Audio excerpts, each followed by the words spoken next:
What's going on, everybody? So just got off the water here at Rodman and I'm with my buddy Kyle Welcher.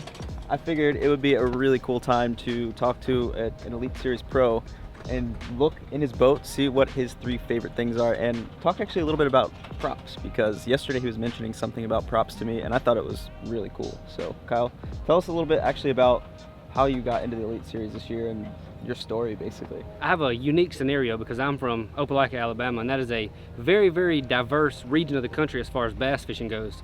Within an hour of my house, I have deep, clear highland lakes that are, full of spotted bass. I could drive an hour the other direction. I've got the Chattahoochee River, which is nothing but lily pads and, deep, thick grass, and you can just punch all day for giant largemouth. And then not even, just kind of at a triangle down south of me, I got the Coosa River, which is always current-oriented fish, always giant spotted bass, got some huge largemouth bass. They stock Florida strains in there. So within an hour of my house, I have some of the most amazing places to fish, and there's so many big fish, so many lakes, so many tournaments that I really never had a chance not to fish. So started fishing tons of team tournaments all around my house, started branching out, fishing the BFLs, moved up a little, and decided last year to take a shot and fish 2 circuits of the Costas, 1 circuit of the Bass Opens, and was fortunate enough to qualify for the FOW Tour and the Bassmaster Elite Series. I chose obviously to fish the Bassmaster Elite Series, so now we're down here in Florida, met up with SB Fishing, and down here trying to catch some giant Florida bass, get ready for the Elite Series event next week on St. Johns River. So yeah. All right, so first tell me about what kind of boat is this? Let's share with everybody here. What do you got? Okay, so this is a 2019 Ranger Z520L. This is the newer version of the Ranger. They've had the 520C out for a long time. This one has a little bit wider front deck. It's kind of got higher, like a rim, gunnel around it. It's a little bit more squared off. Super good riding boat. Comes out of the hole really, really well, but it's not quite as fast as the 520C. But this is the baddest Ranger there is. Pretty much the baddest boat there is. All right, so we just decided to change this video. It's going to be the 3 most important things to have in your boat for tournament day. So we're going to talk a little bit about, what are we going to talk about? I'll let you. Okay, so more than an important thing, this is more of an important concept. I like to be extremely organized because I always feel like I'm behind when I'm in a tournament, so I'm trying to be as fast as possible, as efficient as possible. So I'm going to show you all a few things that I do to stay more organized and help me find what I'm looking for faster. So more than a thing that's important, this is a system that's very important.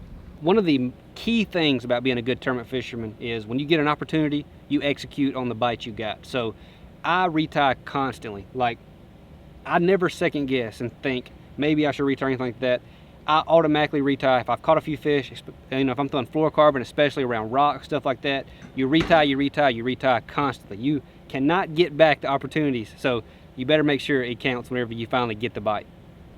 Oh, one more question for you right here. Okay. What knot do you tie with your fluorocarbon? Okay, so the knot that I tie with fluorocarbon is called a double Pittston. If you want to find a link for that, Shaw Grigsby has an absolutely cool video where he explains it perfectly. If you just look up best fluorocarbon knot, Shaw Grigsby, he explains it great. It's a double Pittston knot. It is the strongest fluorocarbon knot there is. For braid, I tie a polymer or double polymer, or else I snell for punching, and that's the only 2 I throw. 3 tag ends? 3 tag ends, yep, double Pittston. Yep, Same that's one I it. tie too. No, that thing is a beast. I love it.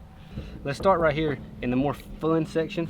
I like to keep everything as organized as I can get it. As far as rods, I've got a lot in here, so it's obviously hard to do. So if I feel like, I just got a hunch they're going to bite something different in the tournament, I can reach down here, grab my Senko rod, and I can pull it out. Everything is super fast to get my rod out. So I don't like to have 20 rods on the deck, but if I got something that I think they'll bite later in the day, I like to be able to get to it, access it as quickly as possible. We've been chasing some giants here on Rodman Reservoir for the past day, so this is kind of a wreck, but this is just an example of kind of the way that I organize my thing out. I've got these High Waters Creations tackle tags on the top of all my stuff, even these right here. I label stuff out. These fit Zoom bags perfectly, so I keep everything in here organized from color and size and style, stuff like that, so I can find everything extremely fast. But this is the thing I'm the most proud of. I developed this hook system a couple years ago. I've been doing it like this, but I keep this box slam full of hooks, and I keep it in these tiny little bags where I can have so many hooks and I can fit them in such a small area and keep them dry, keep them from rusting. Do the same thing with tungsten weights, shaky heads, everything. I keep in these tiny bags. I can find everything so fast. Everything's in pristine condition when I get it. I don't have to second guess anything that I do. What's in those 2 boxes over there? Kind of nothing. This is the most important things. Right.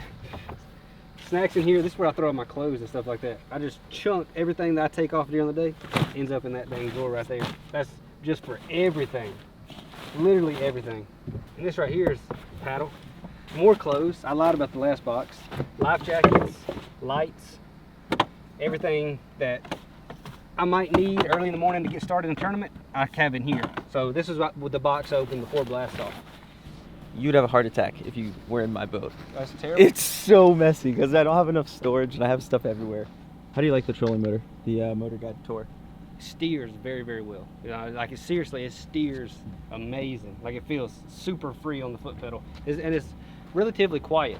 It does have a different sound than normal because the head has like more gears in it than it used to have, so the head makes a little bit more noise, but I think overall this is quieter underwater, which is a different concept. But I mean, I would rather it be loud up there and quiet down here, so I'm still playing with it a lot, but that's what it seems so far. It's really quiet and steers pretty good. Okay, so the normal concept of props is the more blades that you put on the prop, the faster it gets up to speed, the faster it gets out of the hole. So I've always experimented a lot with trolling motor props. The one thing that's nice about a Motor Guide is they make a couple smaller trolling motor props, and it doesn't seem like it'd make that big of a difference, but you take a prop that's 1.5 inches shorter, and as much as I hit ground during the day, I hit ground like 25 times today or hit stumps, that 1.5 inches adds up over the year. I mean, you just hit a lot less rocks, stuff like that. So I try to keep the shortest blades possible, and I've always used the Motor Guide Machete prop, which is a 3-blade prop, and it gets me up to speed extremely fast. So Motor Guide has another prop, and some other brands have a prop with 2 big blades,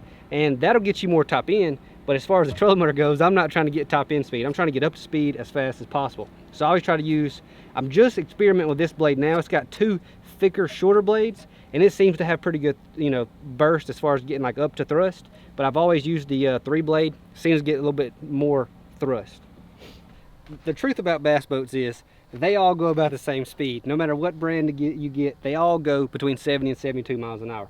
So if you can do something to your boat, like add lithium batteries or anything you can do to get another mile per hour, it's huge whenever everybody's running the same speed. So what you're trying to do is you're always playing a game of how many RPMs you've got this motor turning and how big of a prop you can turn it. So if you can take a prop like this right here, has got a 23 pitch 3-blade Fury. If I put a 4-blade on there, I'm going to come out of the hole way better. If I had a 4-blade 23 pitch, I'm going to come out of the hole way better, but I'm going to lose about 2 miles an hour on top end.